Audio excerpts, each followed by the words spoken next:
بسم اللہ الرحمن الرحیم۔ ہر سال آپ حج کرنا چاہتے ہیں، آپ عمرہ پہ جانا چاہتے ہیں، آپ اپنا بنگلہ خریدنا چاہتے ہیں، آپ کو اپنی گاڑی کی ضرورت ہے۔ سن لیں کس طرح اس کو پڑھیں گے۔ روزانہ ایک بار آپ نے سورہ مزمل شریف پڑھنا ہے۔ کس طرح؟ ہر نماز کے بعد آپ نے ایک بار سورہ مزمل شریف پڑھنا ہے۔ اس کے اول آخر کوئی سا بھی درود شریف 3 بار، 7 بار، 9 بار پڑھ لیں۔ ایک بار بھی آپ پڑھ لیں گے پھر بھی کافی ہوگا۔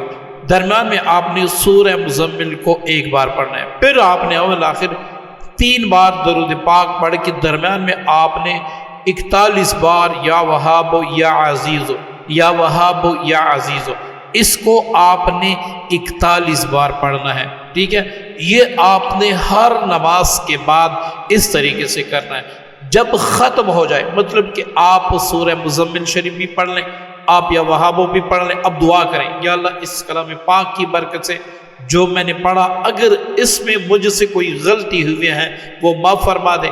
اس کا ثواب میں نے آقائے دو جہاں محمد ربی صلی اللہ علیہ وآلہ وسلم کو تحفۃ ہدیۃ پیش کیا، یا اللہ میری طرف سے پیش فرما دے۔ اس کے بعد آپ نے دعا کرنی، یا اللہ اس کلام پاک کی برکت سے مجھے غیب کے خزانوں سے دولت عطا کر دے۔ معززین، اس وظیفے کی کتنی بڑی خوبیاں ہیں، میں صرف 3 چیزیں بتاتا ہوں۔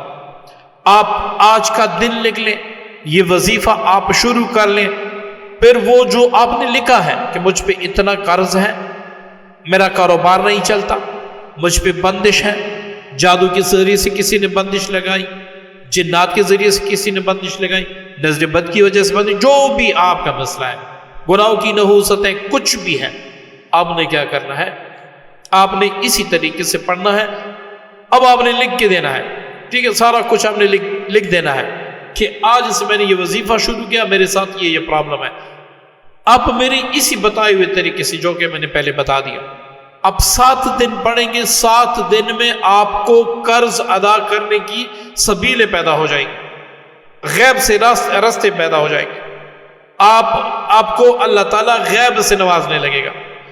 اسی طرح آپ مزید پڑھتے جب آپ کو 11 دن گزریں گے تو انشاءاللہ آپ کے پاس پیسہ آنا شروع ہو جائے گا۔ اچھا، مزے کی بات، اسی وظیفے کو پڑھتے وقت اگر آپ اپنے پسند کی عطر پر بھی دم کریں اور تھوڑے سے پانی پر بھی دم کریں، اس پانی کا آپ اپنے گھر میں 2 وقت چھڑکاؤ کیا کریں، تھوڑا سا پی بھی لیا کریں، اپنے گھر والوں کو بھی دیں، اور جو عطر آپ نے دم کیا ہے وہ آپ صبح فجر کے بعد، مغرب کے بعد تھوڑا کپڑوں پہ لگا لیا کریں۔ اس سے آپ کی سیفٹی بھی ہوگی۔ مطلب یہ وظیفہ صرف یہ نہیں ہے کہ جادو کی بندش کی توڑ کر دے گا، جنات کی بندش کا توڑ کر دے گا، بلکہ یہ آپ کی سیفٹی بھی ہے۔ اگر کسی بھائی پر جادو، جنات یا کسی نے بندش لگائی ہے یا ان کی وجہ سے بندش ہے، آپ مسلسل جب 11 دن تک اسی طریقے سے پڑھیں گے، آپ کی بڑی سی بڑی بندش ٹوٹ جائے گی، بڑی سی بڑی بندش ٹوٹ جائے گی۔ اور یہ وہ سورہ مبارکہ ہے کہ جو کوئی پڑھتا ہے اللہ تعالیٰ اس کو عزت بھی نواز دیتا ہے، رزق بھی نواز دیتا ہے، دولت بھی نواز دیتا ہے۔ میں یقین سے کہتا ہوں کہ آج سے آپ شروع کر لیں، آپ تاریخ لکھ لیں، اس میں ناغہ نہ کریں، پھر آپ دیکھیں اگلے سال انشاءاللہ اگر حج میں آپ نہ گئے تو عمرے پہ آپ ضرور جائیں، آپ کروڑوں کے مالک بن جائیں گے۔ یہ اتنا پاورفل وظیفہ ہے اللہ کے کرم سے۔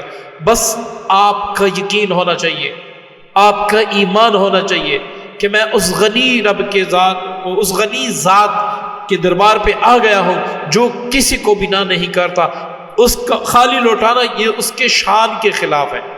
آپ اس ایمان سے، آپ اس یقین سے یہ وظیفہ پڑھیں، پھر میں گارنٹی دیتا ہوں اللہ کے فضل سے آپ ایک دن ضرور کروڑ پتی بنیں گے۔ چند دن میں، چند ہفتوں میں، چند مہینوں میں، 1 سال میں آپ وہ کچھ پالیں گے جو آپ نے 30-40 سال اچھی طرح سٹرگل کر کے بھی نہیں پایا، اتنا کچھ پالیں گے۔ دوسری بات معززین، یہ ایک بات یاد رکھیں، بعض لوگوں کی آمدن زیادہ ہوتی ہے لیکن اس آمدن میں برکت نہیں ہوتی۔ اب جب یہ وظیفہ پڑھیں گے، اگر آپ کی انکم کم ہوگی اس میں برکت زیادہ ہوگی، اللہ تعالیٰ آپ کو ہر اس چیز سے نوازے گا جس کی آپ خواہش رکھتے ہیں۔ اور ایک وقت یہ وظیفہ پڑھتے پڑھتے ایسا بھی آئے گا کہ آپ کسی جگہ بیٹھ کے صرف تصور کریں گے کہ آج میں اچھی کھجوریں کھا لوں، منٹ 2 منٹ 5 منٹ 10 منٹ آدھے گھنٹے کے بعد آپ کو کھجور مل جائے گی۔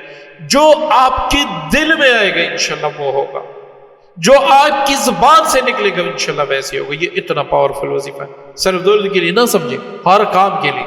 بس ہم نے کیا کرنا، 5 وقت نماز پڑھنا ہے، روزانہ استغفار کرنا ہے، گناہوں سے توبہ کرنی ہے، اور ہر وقت اپنے رب کی تسبیح بیان کرنی ہے، سبحان اللہ و بحمدہ سبحان اللہ العظیم، یہ سبحان اللہ والحمد للہ ولا الہ الا اللہ واللہ اکبر، یہ آپ نے پڑھنا ہے۔ اور کوشش کرنی ہے جھوٹ، غیبت، اسی طرح مزید جو دوسرے گناہ ہیں ان سے بچتے رہنا۔ پھر آپ دیکھیں اللہ تعالیٰ آپ کو کیسے اور کن خزانوں سے عطا کرتا ہے، آپ کو وہم و گمان ہی نہیں ہوگا۔ صدقہ جاری کے لیے اس ویڈیو شیئر ضرور کیجیے گا، دعا کی درخواست ہے۔ اللہ حافظ۔